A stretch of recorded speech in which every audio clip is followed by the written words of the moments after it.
Hi, everybody, and welcome to the Intuitive Activist Podcast. I'm Leilani, your host, and today we are joined with the divinely creative and connected Emelda De Coteau. Emelda is a mom, a wife, and a creative. She's the founder of Pray With Our Feet, which is an online community and podcast lifting up the intersection of progressive Christian faith and social justice. She's the founder of Women Creatives Chat, which is also a community centering wellness and empowerment for creative entrepreneurs and mompreneurs through online and live events, workshops, and mindful products and services. And when I think of Emelda, I think powerhouse. Emelda is such a force to be reckoned with, and she does this incredibly difficult work of activism while centering things like love and acceptance. And she does it in a way that really cultivates community rather than division. I am so grateful to have gotten to know her over the years. She is a huge inspiration of mine, and I just am so excited to be able to bring her onto the show and share her wisdom with you all as well. So grab your tea, grab your cozy spot, and settle into this episode with my good friend, Emelda De Coteau.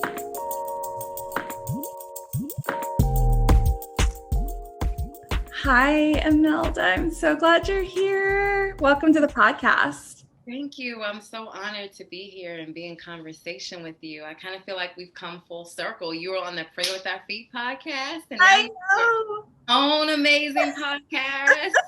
Thank you. I know. Yours was the first podcast I ever appeared on, actually. Wow. Yeah, you were my first podcast. I remember being so nervous because I was like, what if I say or like too much? What if my message doesn't get through? I was just such a mess. And then you made it so easy. You were just so, you are just such a divine presence. And I was just like, I got to just melt into it. So now here we are, full circle here. Yes. How are you? I know it's afternoon there. How are you this afternoon? I'm feeling good. I got up this morning. I did my walk. I've been really tuning into the Girl Track Walking podcast. They lift up so many women and men who were focused on liberation and just our rising in our collective consciousness. So I just leaned into all of that, and I've been writing more poetry. I feel good. I feel good. Despite some of the challenges that my family has been navigating now for the last couple of years, I know that God has me. So I'm just leaning into that. And our session before the podcast started was a great confirmation. Thank you.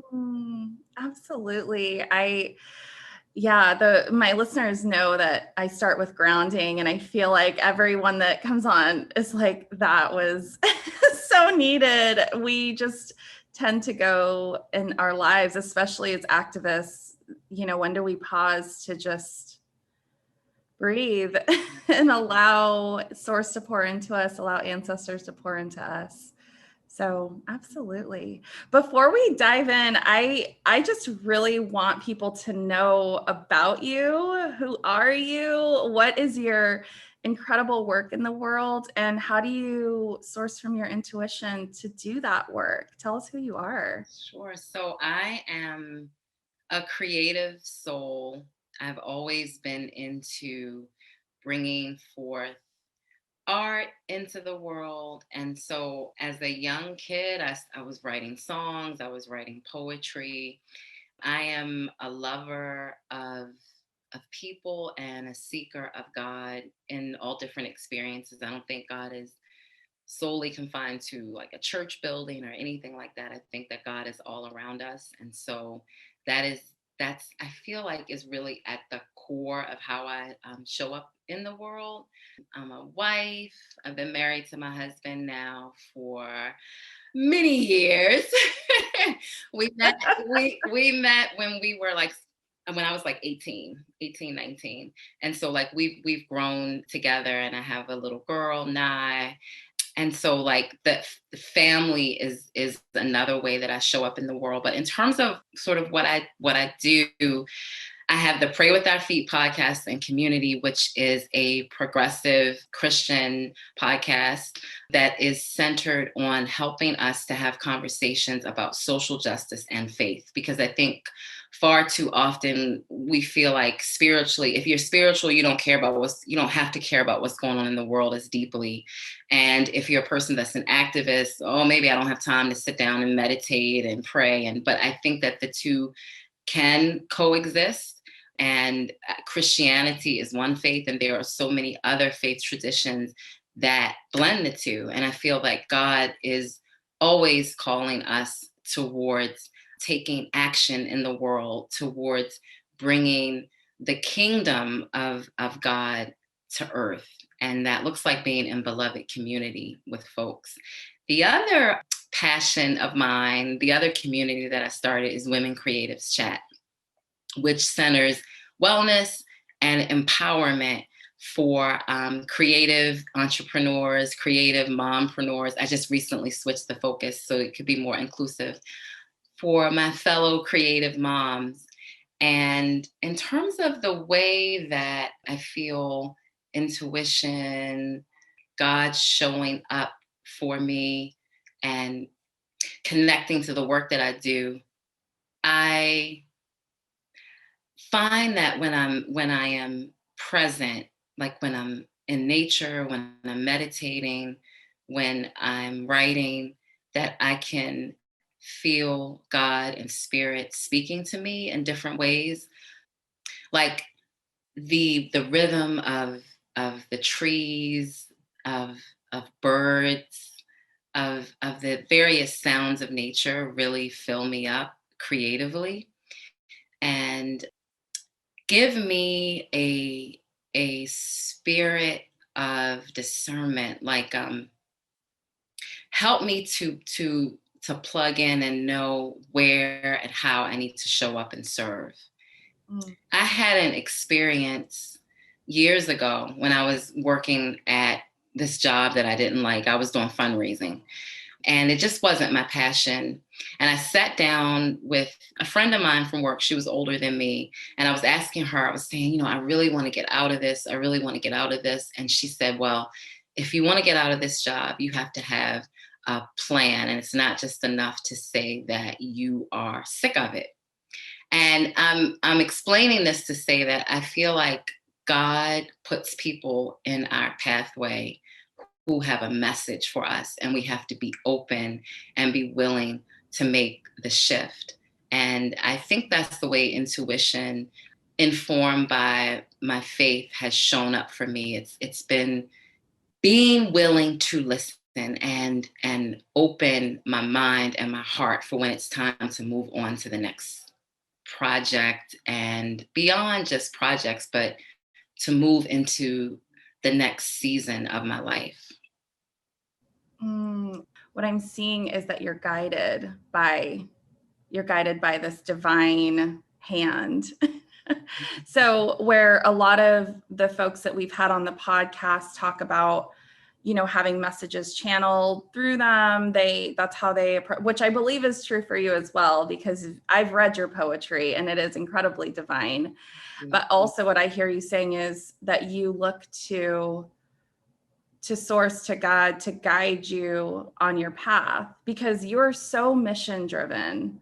Like I just see you consistently marching forward and never skipping a beat, because you're always looking for the signs of what's next, where do you want me next? Yeah. And, for years, as I was mentioning, the job that I was in that I didn't feel fulfilled in, I just kept thinking there's more. And I was always doing things on the side. I was writing on the side. I was going to events on the side. And when I left, and I knew that God had it for me to move beyond where I was. I just want to maximize every moment that I have, because life is a gift and our presence on this planet is a gift. And there are so many things that people overlook and don't really understand that it's miraculous that even the ability to speak, the ability to connect with our eyesight, all of that is a miracle, is a gift. And what really has brought that home for me is our daughter and I, she's 8, and we've been dealing with health challenges with her now for several years. And she goes to speech therapy and occupational therapy. And when that's your experience as a parent, you celebrate everything. Every exchange and conversation, every glance, you come to see it as a gift. Mm.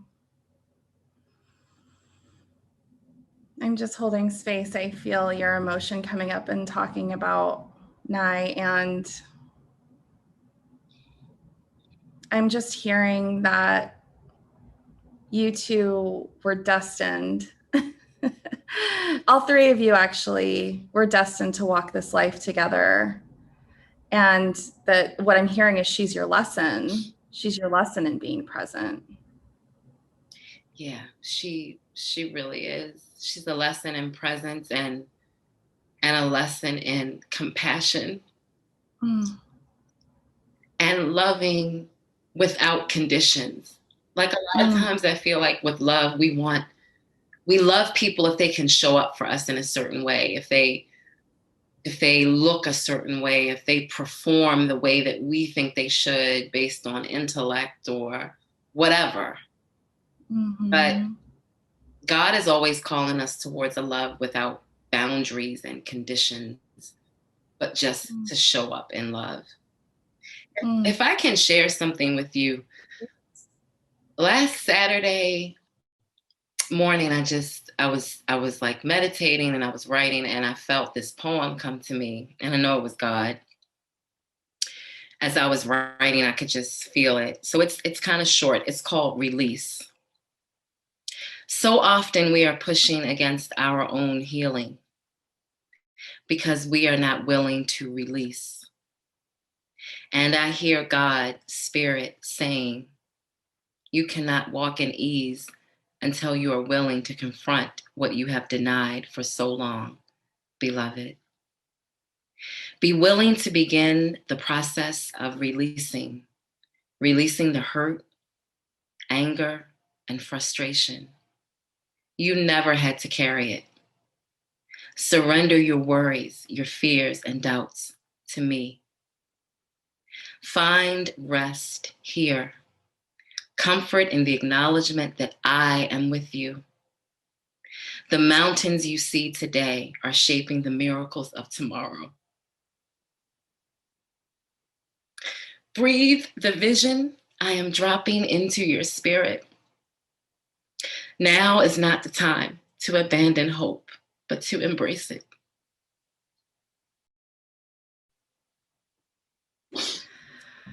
I feel that in my entire body, E. And I really just, I feel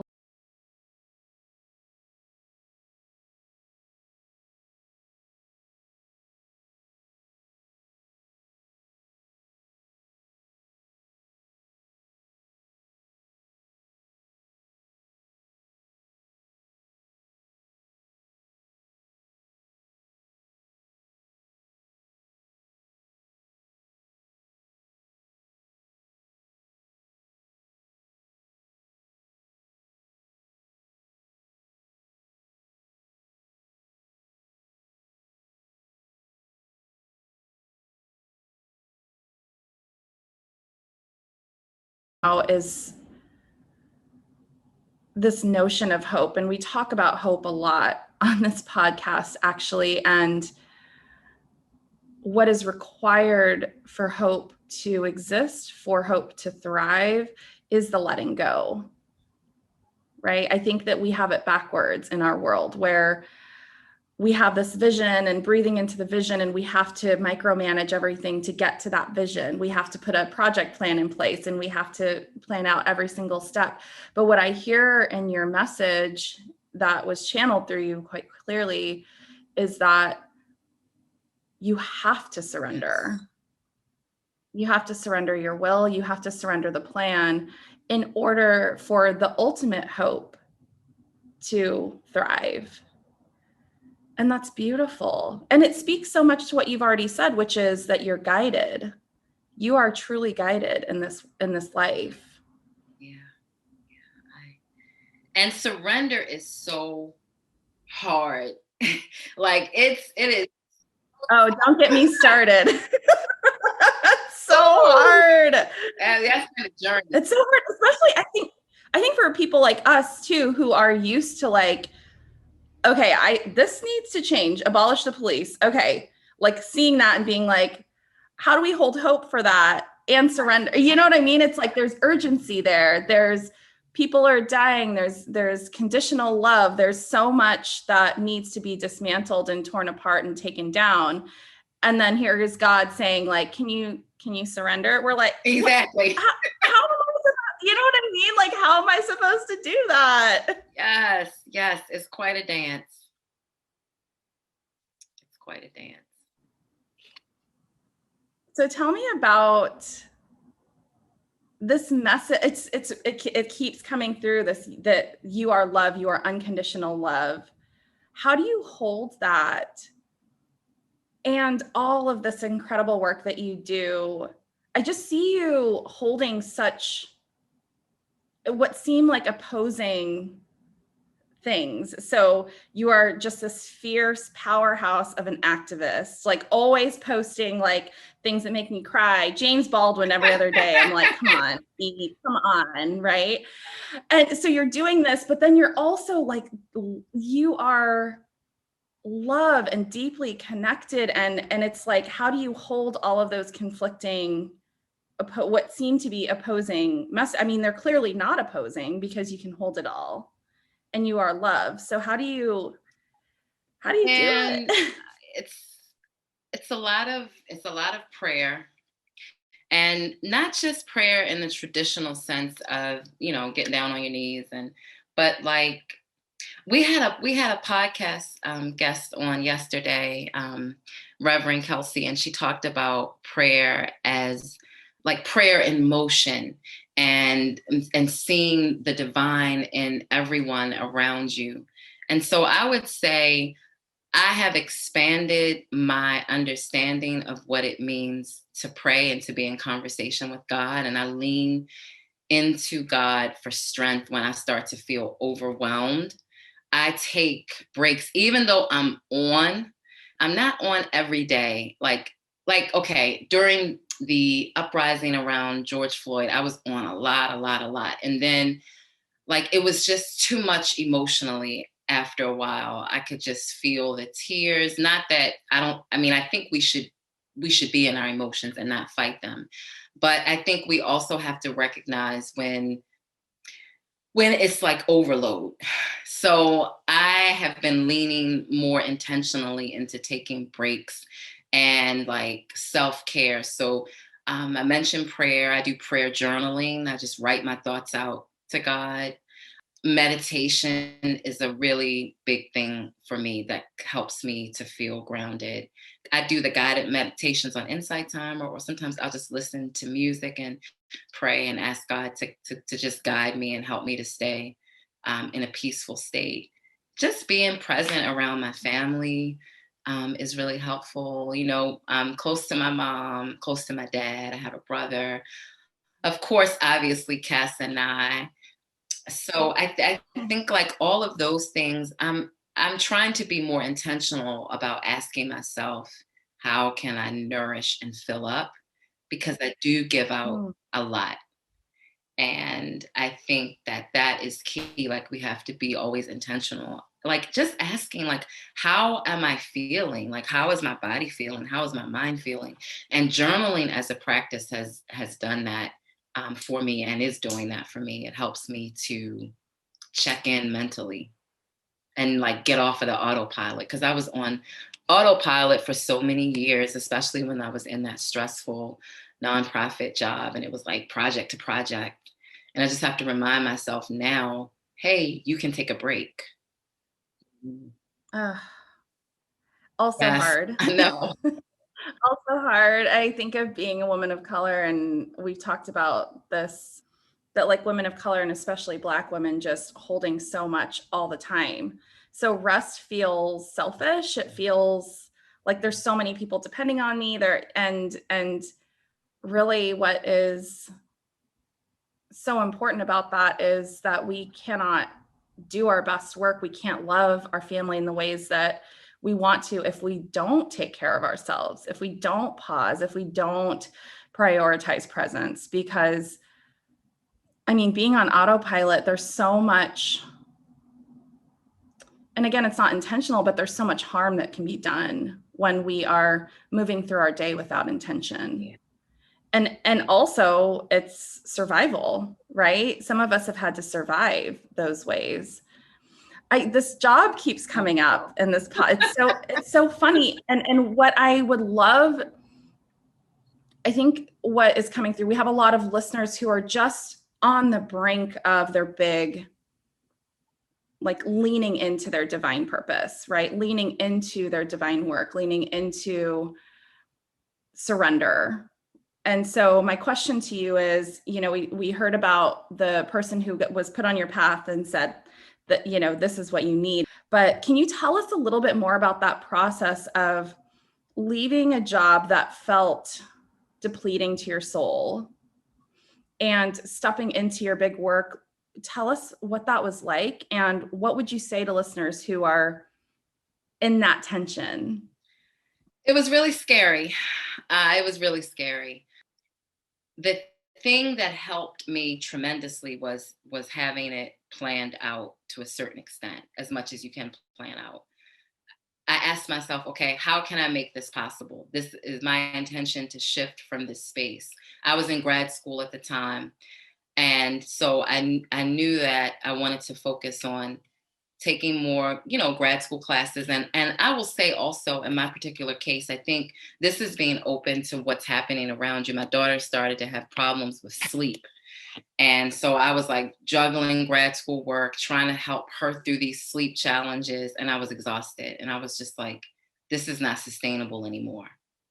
I think sometimes when things are not sustainable, we kind of push it to the back of our minds and say, I can make it through. I can do it. Just buck up. All this stuff that we The hear. survival. That's the Yes. survival. Yes. It is survival. And it's also sometimes we're hearing the voices of other people in the back of our minds. Like you were speaking earlier to Black women, women of color, having so much on us, feeling like we have to show up for so many people. I had to start to really just let that go. And I was doing a lot of blogging at the time. I was journaling on and off. So I was aware. I was aware of my feelings around this, around the fear. But once I had the plan in place and I talked to my husband about it and I prayed, as I was just ready. And I had really been ready for a long time in it to a certain extent, but it was that one conversation that kind of helped me to see, and then also staying in greater awareness. I think having a child brings you into such, not that you have to have a child to have deep awareness of your body and all of that, but for me, it was really shifting. It was really life changing. So once I had that plan in place and I had a date, I set an intention for a date. That helped me with the fear because I knew, okay, I'm planning this. And then signs started to appear, like literally after I left my job. They gave me a big party and everything. But I didn't feel a sadness, even though I had been there like 10 years. I didn't feel a sadness. I just felt a sense of peace. I had been writing for the Baltimore Times on and off while I was at this job. And the publisher called and said that Nelson Mandela's granddaughter was in town, and the family now has a wine company, and she needs someone to interview her. Would I come interview her? What? What? I'm there. I took a picture with her. We did the article. Like, I was ready. Okay. I was just like open, like, God, whatever you have for me. Right after that, I started going to like different activist meetings, and I connected with some women, and we started to form a collective called Black Women Rising. It's not in existence now, but we did some dope work for a couple of years with one another. I felt like that's another sign that I'm supposed to be on this path. Then out of nowhere, well, it was God. I'm not going to say out of nowhere. I had written this piece about, this was in the wake of Sandra Bland and really the rise of the Say Her Name movement. And I had written this piece around that. And I got a call from a woman who is Adrienne is her name. She's a writer, and she worked on the Say Her Name report at African American Policy Forum. And she was putting together this panel discussion about Black women and women of color and policing. And she said, I came across your piece. Would you come on the panel discussion? What? God just opening door after door. This is from me being in a position, years for all these years in a job that I kind of felt like minimized and that my voice didn't matter. And I just felt God opening up opportunity after opportunity for me to use my voice. And I just stayed with the sign. So I would say, have a plan, but don't be stuck to that plan like a loose plan, so to speak. Like what your intention is, but be open to the signs and the various lessons along the path. Really be aware and I don't want to say be open again, but just be obedient to what is happening and unfolding for you. Don't push it away because you think you're not qualified. I was scared to be on that panel. I was nervous about interviewing Nelson Mandela's, actually his great granddaughter. I was nervous about all of those things, but I pushed through it anyway. And we have to understand that fear can be our fuel. Don't get stuck in it. See it as a pathway towards your creative gifts, how you want to show up in the world. Everybody is fearful at one point or another. The most successful people are always wading through fear. It's about being able to use it. Oh my gosh. There's so many things, E. I think the first thing is kind of tying back to your poem, which was very much about having to let go in order to receive. So you had to let go of this comfortable life, even though it was a bit toxic to your soul. You had to let go of that in service of this beautiful plan that God had in place for you that was just kind of waiting to be birthed. And can we look at our fear and see it as something that is here to teach us a lesson, to show us, okay, where is healing required? Why is this fear coming up? Being really curious about it rather than pushing it away, which is what we're so used to doing here. So I'm just like trying to tie all of these like beautiful nuggets together that you just shared with us. The other thing that I think about a lot is I can have a plan and be really rigid with my plan, which has been my MO, for the last 38 years, that I'm just starting to like let go of that, like clinging tightly to the plan. I can have a plan, and at the end of that plan, it could be really beautiful, right? But the first time I was on your podcast, or the first podcast I'd ever been on was your podcast, and I talked about how I had this loose plan to plan this retreat. But I, like you, was like, okay, I have an idea. I have the vision. I'm going to just watch the signs. And it was so much more beautiful than I ever could have imagined. Like Source just seriously planted people on my path that made it so much bigger than even I had seen, even though Source did reveal a vision to me. And so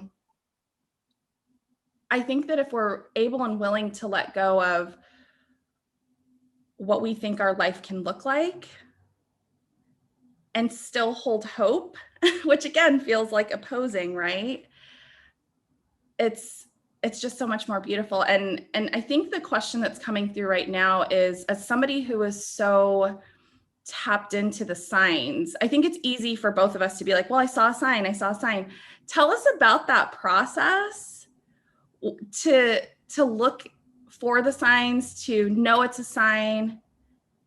Like, what does that look like for you? And how do you trust yourself enough when those signs come through? Like, how do you know it's not just you like wanting it to be a sign? You know what I mean? Because I think that a lot of our listeners are on that path of like, how do I trust myself even to know that that's a sign? So for me, it comes down, this is just, this is my experience. It comes down to prayer. I will ask God to give me, like, okay, I'll give a tangible example. I ask God to give me a sign of our daughter recovering on her health journey, of her getting better. And so that sign is deer. And I see deer all the time. Oh, All the time, like families of deer. And, normally, our perception with deer, if you're driving, is you don't want them to hit the car. Like, but I've never felt that fear when I see them. I just have this, I don't know, I just have this feeling of peace and calm. And then there's the scripture verse about God making our feet as hinds feet, just sort of moving through the challenge or the struggle, but not staying stuck in it. So that, like, I know if I'm praying and I'm asking God to give me a sign, and I can't explain it. I just have this feeling that this is a sign that I prayed for. Or I might be going through something challenging emotionally that day, and I'll turn on the radio and there will be a song there for me about, trusting God, about love, all these things that fill my poetry and the work that I do.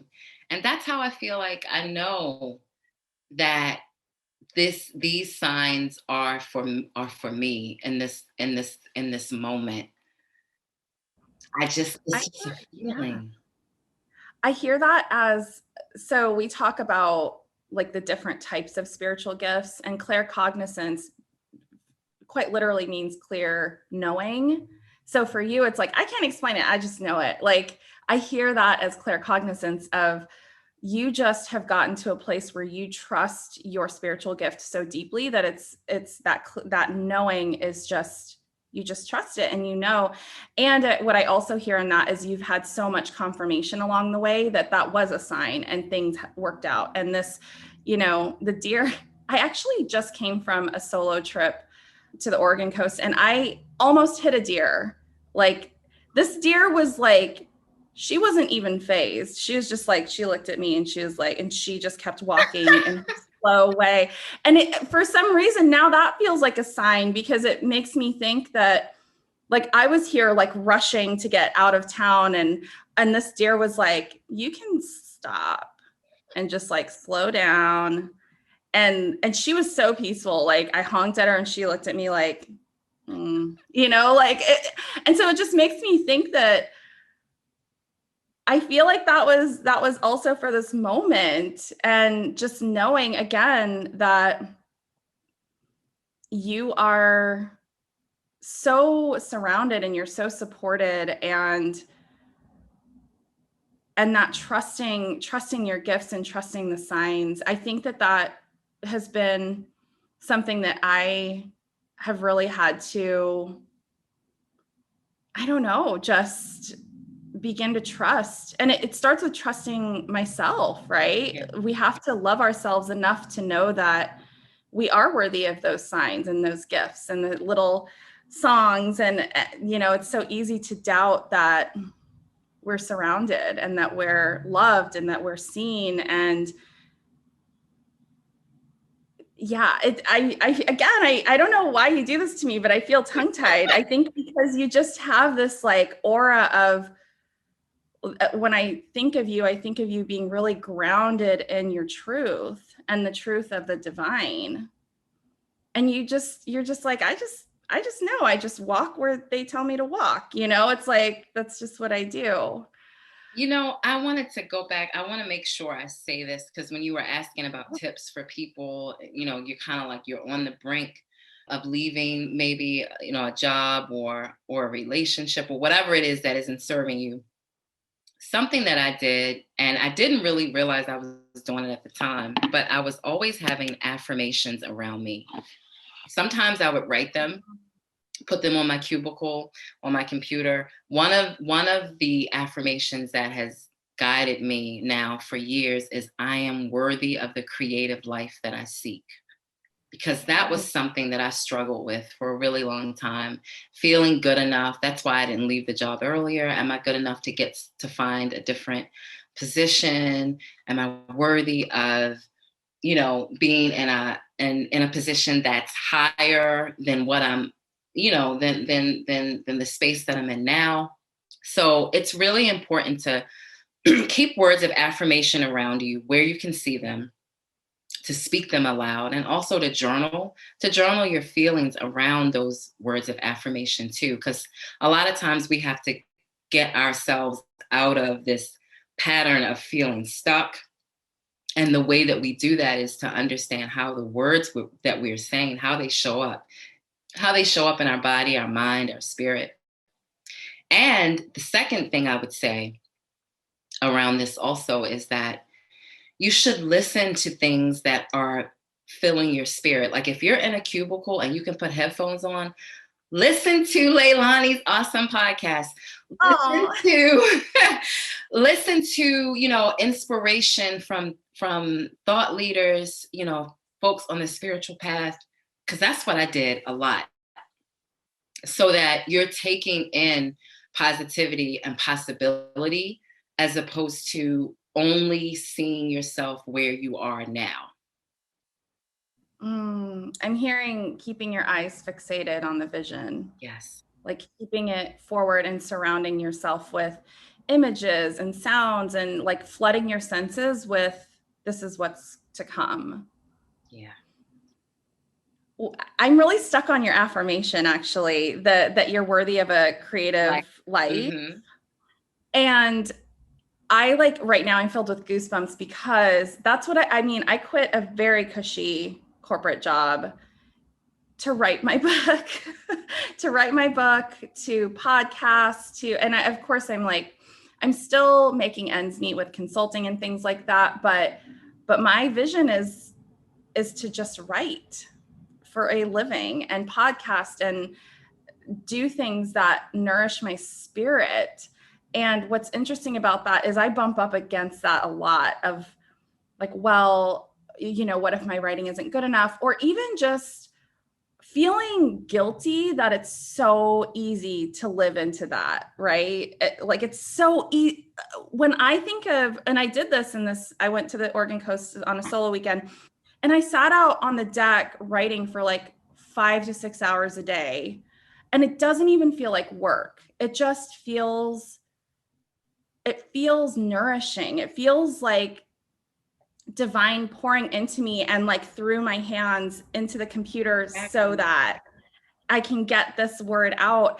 And it's sometimes I'm like, is it supposed to be this easy? Is it supposed to feel so nourishing? Like there's this notion of work that I'll say this falsehood that we've told ourselves, that work needs to feel like work, like labor. And if it doesn't feel that way, you're doing it wrong. Right. And so what I love about what you said is I hear the worthiness around like, am I good enough? But also, can it be this dreamy? Yes. Yes. Yes. Oh, so much of what you're saying resonates because I feel like that. And I just want people to understand, like you said, work doesn't have to be something that's like, oh, I don't want to get up. I don't want to. That's what we hear all the time, all around us. And it's like, you have to make that shift. you have to make that mental shift. I think for those who are wanting to live into a creative life, what do you tell them? What would you tell them? Well, the first thing is you have to get comfortable with being afraid, because you're going to be afraid. It's scary, it's new, it's challenging. So get comfortable being uncomfortable. I would also say, and this is one that's been a challenge for me as a person that's a recovering perfectionist and a recovering people pleaser, but don't look for other people to validate what you're doing. Just show up and do what you feel is in your spirit and your heart to do. I think so often we're looking for, like, if you're writing something, or if you have a painting and you enter it into an exhibit, or you're trying to get published or whatever, and if people reject it, then you start to feel like, well, see, maybe I really shouldn't have been doing this. Just do it anyway. Don't wait and ask for people's permission. Like with the Pray With Our Feet podcast, I just said, well, I love podcasts. I want to create a space where there's this intersection of progressive Christian faith and social justice and activism. I'm already building a community around it. I'm just going to do it. If I had waited for somebody to approve and give me a grant, or say I should do it, or have a certain amount, feel that I have to have a certain amount of listeners or a huge Instagram community, I would never move. You just have to, show up. And then I would also say, there's so much in this culture that pushes us towards perfection. It's got to be this way. Everything has to be lined up this way. But it's really about progress over feeling like you have to be perfect. Being in the moment, doing what you feel in your spirit called to do creatively, or however you want to show up. Being in that is the real gift. It doesn't have to be perfect. You just have to start. I'm thinking of, so I follow somebody on Instagram. Her name is Natalie Days. Gullah Mama is her Okay, I need to check her out. handle. Oh, I'll send her to you because Perfect. I mean, I am shocked you don't follow her already. But she had talked just yesterday, and it brought me to tears actually, because she was looking at a painting that she was painting and was like, oh, a second grader could do better than this. Or, she was just being really hard on her art and herself. I'm not gonna do this justice. Like, you'll have to go watch the video, but basically was quoting the Bible. And when people would say, like, oh, do you really think you're the son of God, to Jesus? Like, and just that questioning that comes externally, like, who do you think you are? Who do you think you are? And Jesus basically replying, like, I know who I am. Like, I know who I am. I know what I'm here to do. I know all of this. So what I also hear in that is knowing that the art that you're bringing into the world is exactly what the divine intended, right? That you are who you are. You are who you say you are, because you're so grounded in the truth, which is, I've been put here for this reason, regardless of the flaws. And I tend to do that too. I sing, and every now and then I'll record my voice, and then I'll be like, oh, that was out of key, or that. And it's like, how about you just celebrate the imperfection as well? Because that's part of the process. I don't know. I'm feeling really filled up by that message right now. Is like, we know who we are. I know who I am. I know who Source created me to be. I know that I'm an imperfect human, but that all of my imperfections also are part of this tapestry that Source created to be here in this particular moment. So I see you as somebody who knows who she is and brings your creativity, your gifts forward in ways that really honor you standing in who you are. Thank you. Thank you for that. It's been a journey to get there, and I'm thankful for all of it. Gosh, I don't want to end. I don't want to end, but the last question is, what would your bumper sticker be? Your little nugget of wisdom. It can be corny, it can be silly, but what would be your little nugget of wisdom that you would post all over the world if you could? Walk in your creative power. Mm. That's the core mantra for Women Creatives Chat. And I think that so often we are looking to other people to fill us up with a sense of identity, with a sense of purpose and power, when it is within us if we will trust and move. Mm. That, I feel like those two words, trust and move, are just like, they encapsulate you. Trust and move. So beautiful. So say the bumper sticker one more time for us to. Sure. The bumper sticker is walk in your creative power. A bumper sticker.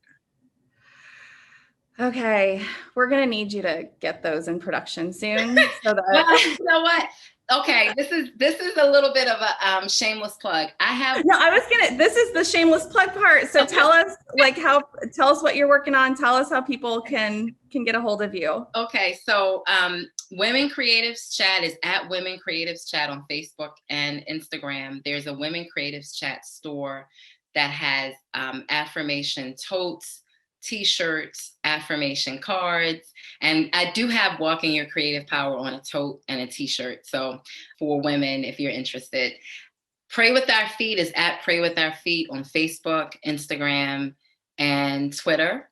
Working on a new website. A good friend of mine is designing it for me, but we have like your standard Lipson website now if folks want to check that out. But I'm very active on Instagram on Women Creatives Chat and Pray With Our Feet. So feel free to connect with me there. I try to check my DMs, and I would be honored to be in conversation with you. Emelda, thank you so much for being here. Thank you for continuing to shine your divine light in this world that is in such desperate need for it. We need you. Thank you. Thank you. Thank you for your light. And wait, I did not know before we get off that you sang. So I'm going to need like a CD or something. Oh my gosh, you're so sweet. Yeah, it's something that I've been doing. I mean, since I could probably talk, I've been singing, and I am in a Filipino, like I grew up in a Filipino family. So there was always a karaoke mic like being shoved in my face. And so mostly by my dad, because he wants to show me off, kind of a thing. Yeah. But yeah, the CD is forthcoming. Okay. CD? Do CDs even actually, I shouldn't even say CD. I'm sorry. I'm Spotify, you know. We just dated ourselves. I know. Because I said it too. Edit that out. I love you so much, friend. Thank you so much for being here. You too. Love you too. Thank you for having me, and thank you for the amazing work that you are doing and the beautiful ways that you show up in the world every day. Thank you.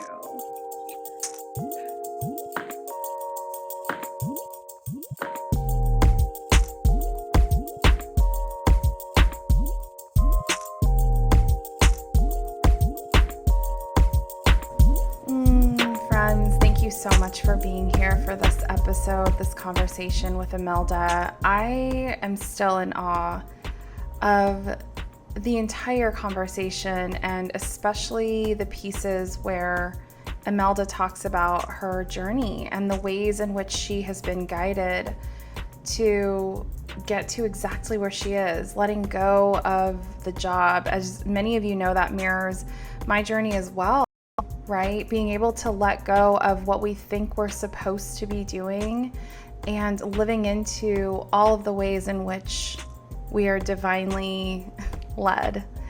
It's hard. And as I listen to Emelda talk about her journey with her family and being able to see the people on her path as guides and confirmation and leaning in, I am reminded of all of the ways in which it's difficult to let go and surrender to the process. I should say it's difficult for me, and all of the ways in which it's just such a beautiful journey when I'm able to do that myself. So the question that's arising as perhaps a reflection question for you all in this moment is, how are you actively allowing divinity to lead your path?